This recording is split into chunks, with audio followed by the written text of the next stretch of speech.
Yeah. So, Mr. Alan Bauman, you're welcome to North Carolina Recovery Services. I just want to let you know that this interview is consented by you and the organization here. So, whatever you say stays here. Okay. Yes, and it's only with your consent that this can be released to anybody or uh, expunged from the system. Even the institution has a little bit of time they can keep it. Okay. So without your consent, they can go forward with it. But giving me your consent today, I really appreciate it. So, what brings you here today, sir? And if you'd like to formally introduce yourself and Okay. For one, my name is Alan Baga, originally from Tanzania, East Africa. I came at NCSRS because of my alcohol addiction, which has been running in our family. My father was alcoholic also. He died because of alcohol. Um, so I came in the United States as an international student in 2001, and I had a good job in Melbourne, and I lost that good job because of alcohol. I did that job for almost 11 years. Then after I lost that job, I developed the alcoholism strongly to the point friends and family at some point they decided to take me all the way to Africa for treatment, which is a lot of money. And now at NCRSS, I am here because of the same issue, which is alcoholism. But I believe NCRSS have done a lot of steps to help me to stay focused and to achieve my goals. okay, yeah. Before coming here, like the jobs you did, how professional were you in those jobs? How were you? You said you were like a team leader and a manager. Yes, at GKN Automotive, sometimes they call it GKN Driveline in Melbourne, North Carolina. I was a senior manufacturing technician slash team leader. So I was holding two positions. And then, unfortunately, at some point, I had to go to Africa to visit my sick mom and other issues there. And on the way back, the airplane was delayed. I was with my daughter. She was getting sick, and I couldn't remember or stay focused to the point and call the company that I'm going to be late or I'm having issues. So I lost that job, which led me to severe major depression, and it escalated my alcoholism problem. Okay, so were you able to get another job in line with that? Uh, after being in hospital for a while, You were hospitalized because of the depression, yeah, severe major depression. so it was kind of diagnosed by a psychiatrist. It was diagnosed by Duke University Hospital. Okay, So yeah, basically psychiatrists have been involved. okay. And actually, I stayed at Duke Hospital for almost 3 months straight. And then after being released, I was asked to go to some treatment centers, which I did. And What treatment centers did you go to before now? treatment center that help people with drugs and alcohol. Where in Raleigh or That was in Durham back then. Okay. I was trying to remember the name. Well, I think I forgot the name of the. I stayed with them for almost a year, going to therapies there. And, So how beneficial were they? yeah, it did help me. treatment? The treatment helped me to slow down a lot Okay, in alcohol. okay. There was also helped me to even go apply for a job. They were taking me to the place to go for interview, and yeah, they did a lot. Unfortunately, they had to something went with that company, and they moved us to a different one. But at the same time, I had my own issues, so I stopped dealing with them. So you lost your sobriety in the process In of the them process. switching Mm-hmm. to another organization. Yeah, and then it led my friends to take me to a treatment in Africa. And I came back to the United States. Unfortunately, I started to be homeless. And the homeless situation got me into a lot of issues. Started to also go to like places like a Walmart or Dillon's. Dillon's are in Wichita, Kansas. I went to Wichita, Kansas at some point, and I started going to jail back to back, and come to North Carolina. I had to come back to North Carolina after my family and my ex-wife knew that I keep going back to jail over there, and here I am with the NCRS program, which is beneficial. So how did the treatment in Africa go? What was the main goal? The treatment of the place is called Lieutenant Mental Hospital. It was built by German people a long time ago. Your country in Tanzania? In Tanzania, yeah. The Germans, they went there several years, maybe like 18 something. And initially it started by helping children there who maybe they lost their parents and traumatized. Yeah, so they built the treatment center way up in the mountain, and after a while, it developed to the point of helping grown people like us. Okay. So what was the final outcome there? How did you? Yeah, I stayed there for almost 6 months, and because I'm American citizen now, so I have to take a 1-year visa. So after that 1 year, I came back to the United States. Okay. And then, unfortunately, I didn't have much on my own. I started to live in homeless shelters and sometimes even sleeping outside. It's just dangerous situations. Still with this alcoholism? Did you dabble into other drugs? No, I never do any other drugs. It's just alcohol. Okay. Like the jail times, how long was that? My jail time is for it's just for a little bit here and there, but unfortunately, a bunch of misdemeanor, they become felon. Yes, sir. Yeah, then at some point I even got out of jail for probation. Then they couldn't mess up my probation. Then I had to stay in jail for about 7 months. That's the longest I've ever been in jail. That's 7 months. The judge said you have to, looking at your record, I think we need to keep you in jail for the rest of probation time. Okay. Why was that?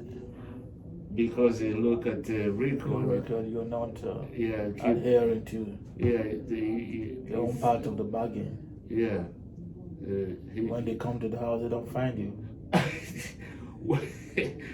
Well, he just look at the records. The record and say this guy he keep going to Walmart, Dillon's, Food Lines, and do little things, petty theft. And say he won't do the same thing, so he may as well just stay in jail. Yeah, just keep you safe. Yeah, and which it did help me, to be honest.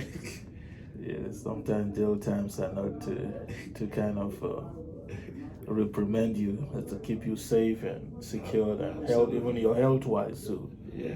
To keep you out of sickness and all that stuff. Absolutely. You're gonna expose yourself outside there. So I'll dabble into your family a little bit. And how was the history of alcohol in this family?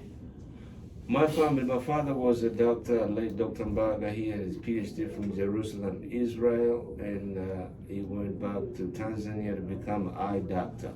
Okay. Unfortunately, he developed the alcoholism, and alcohol is what killed him.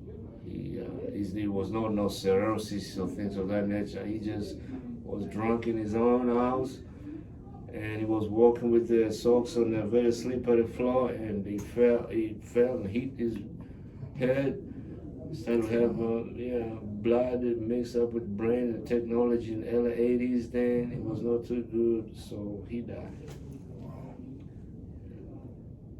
So, how does that relate to you now with that drug stuff? Because you talk about your grandma and all that stuff, how you testing alcohol and all that. Yeah. How it started, really started. You were growing up and all that. For me to start it like that, for one, I started to not to get drunk, but to test my mother. My mother used to have alcohol in the house, so I'll go. She went to church or whatever. I'll go and sneak and drink a little bit of that. They call cognac there. It's like cognac in the United States, very strong alcohol.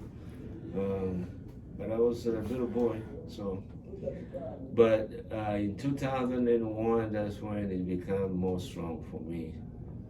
2001, that's when I started to drink heavily while I was in the United States. So how did it affect your marriage before your baby came? Oh my goodness.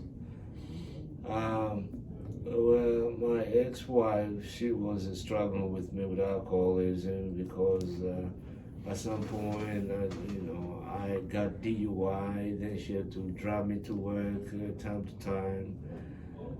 And she really got tired to the point of saying, Mr. Allen, I think you choose alcohol over me, so I want to divorce you. So we got divorced in 2010. But regardless of the divorce, she's still a very good friend and a very good friend of my daughter, Alina. So in the midst of your alcoholism, that's when your daughter came? Yeah. Still doing alcohol? My daughter, she remember when I used to drink when I was with her and my ex-wife. And I remember at some point she used to ask me, Daddy, are you still drinking Bud Light? Because I used to drink, she remember, she know the name of the alcohol. She said, Daddy, you still drinking Bud Light? It's not good for you. Yeah, I never forget that. She's now 15. So she's gonna say, Daddy, it's by the time I start to go to college, are you gonna pay for it? You better have a good job. Absolutely. Yeah. So your relationship with her is still cordial? I'm sorry? You still talk to her? Yeah, I talk to all of them. Okay. I talk to her mother, I talk to my daughter. Yeah, they're doing okay. So how has that really shaped you going into treatment? Looking back to your family? For one day, my friends and family, especially my family, they really appreciate that I do, accept to go to treatment, to come to treatment. Because back then they used to really recommend that I do it. They were trying to advise me, trying to say all they can say that I will go to treatment. I will say no, and I'll say cuss words, I'll say all kinds of bad stuff.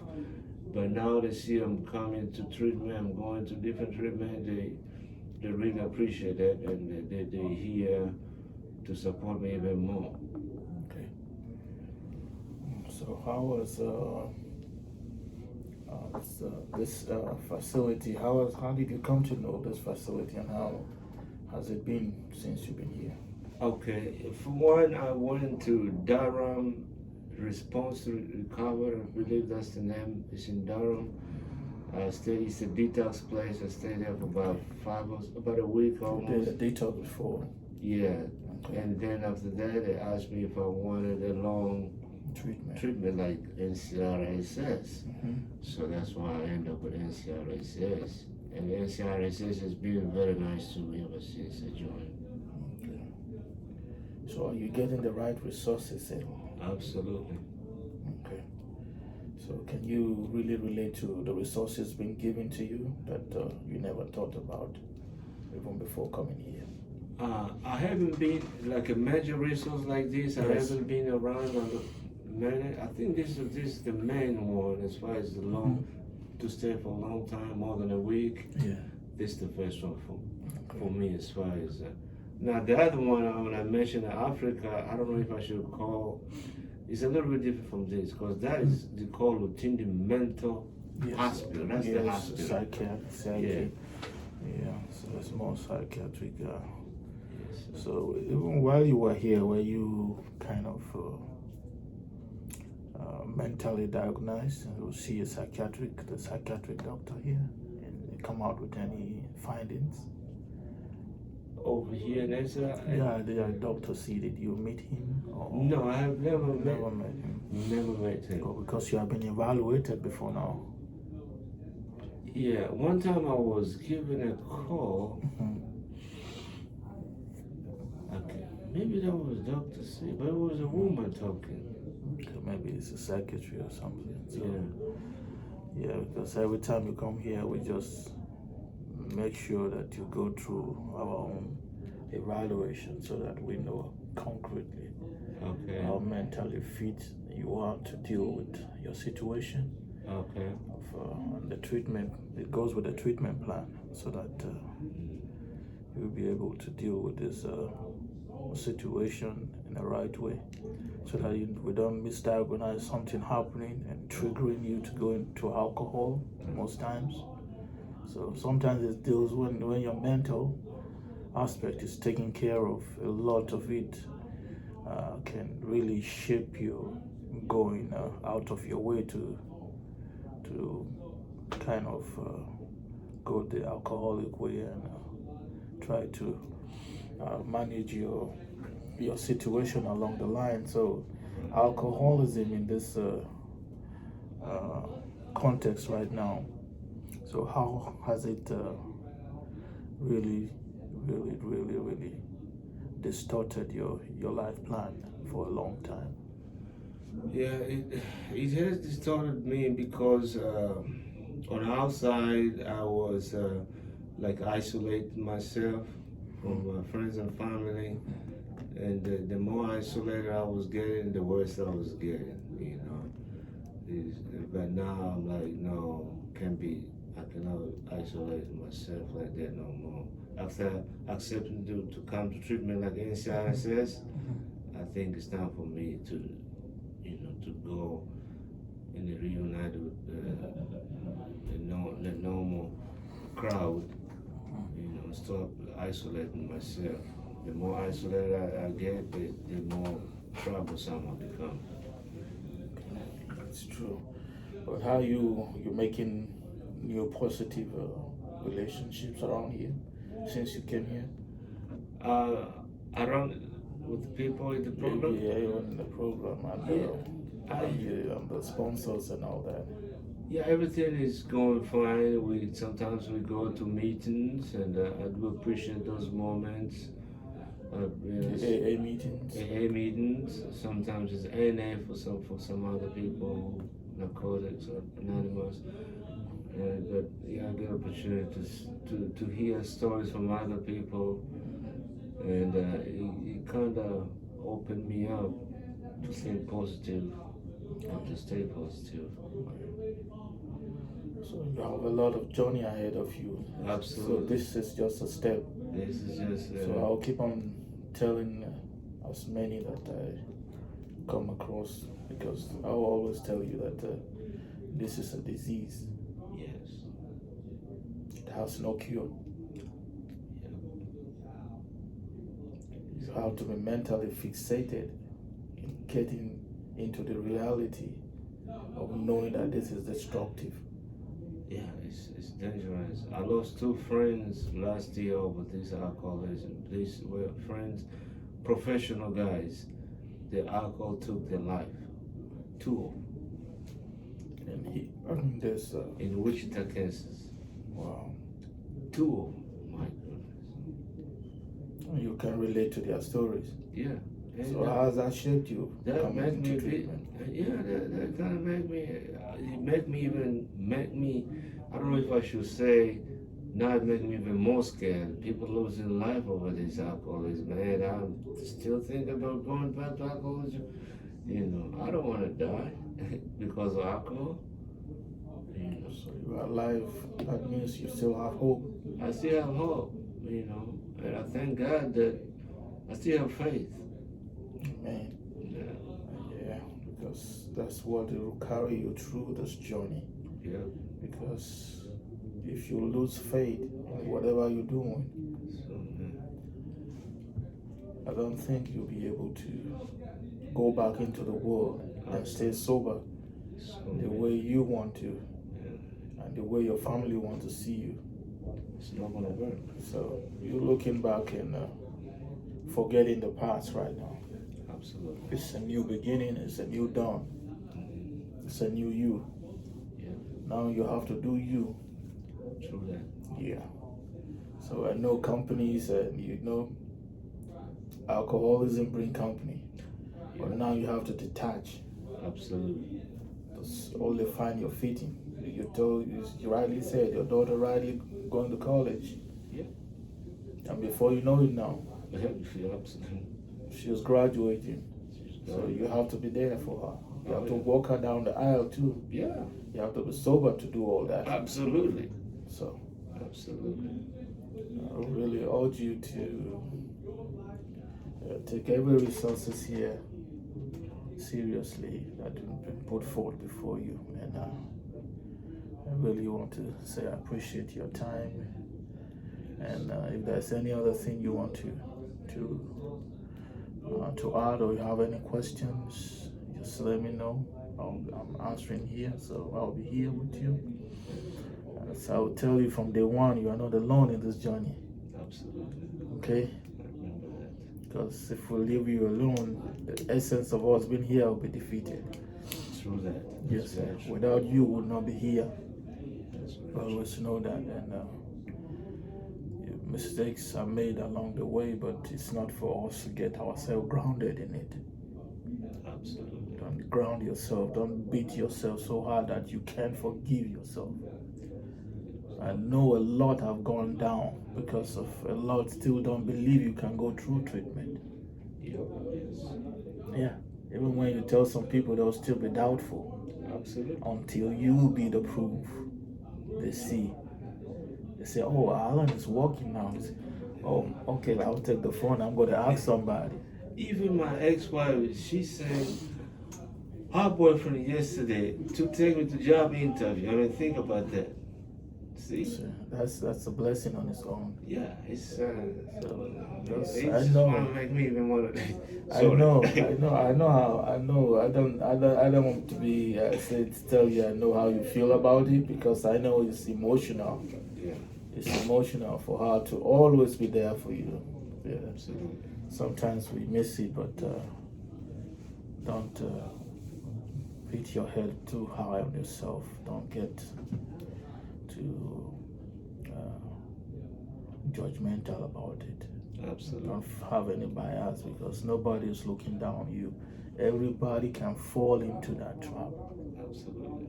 Yes, it's just that ability for you to come out stronger and be the change the world will see, your girl will see, your ex-wife will see. Yes, sir. Because right now, as I say, your ex-wife is your best friend right now. Absolutely. She's always there for you, and she has always wanted you to come to treatment. Yes. She's always wanted you. And they'll be happy for it when you live here. And how is your transition going to be like? My transition? Yes, from here to Oxford House? Yes, that's the plan. That's why I went to because Oxford House, they require you to have a job. Mm-hmm. So that's why Elias and Ron, the girl gave me an interview yesterday. Mm-hmm. For the job? Yeah. So what was the job interview all about?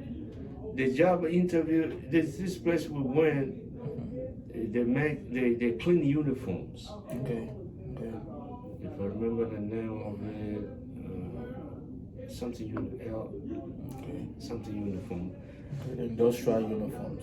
They wash, you know, like Okay. uniform from maybe some other The companies. company's industrial, yeah. Mm-hmm. Okay. So, But it looked like an easy job. I used to do it very but difficult. you operate like you're a machine operator. I'm sorry? You are like a machine operator. Yeah, they have a few machines over there, but yeah, it's like a machine operation Okay. because these clothes they go through some kind of machine. Yes, the process. And this machine, I mean, the job that I was doing in Melbourne is basically machine. I was fixing those machines, program those machines. So Yeah. they don't have much machine as the company I was Over there. working with. Okay. So because of that big gap, I mean, sometimes it's good to start a little bit lower and build yourself up, you know. Okay. I was dealing with very complicated machines. Wow. Yeah. So it's just finding your feedback, and before you know it, you go back to that status again. That's my wish and prayer for you. I do appreciate Yes, I appreciate your time, Mr. Mba. So, Alan, just keep the faith and keep moving. Absolutely. You are the change. Yes, sir. Just put in the work and you'll see the result at the end of the day. Absolutely. I wish you the best, and I look forward to seeing you on the brighter side of life. Thank you, sir. Yes, God bless you. You take care now. You too. Thank you. Thank you.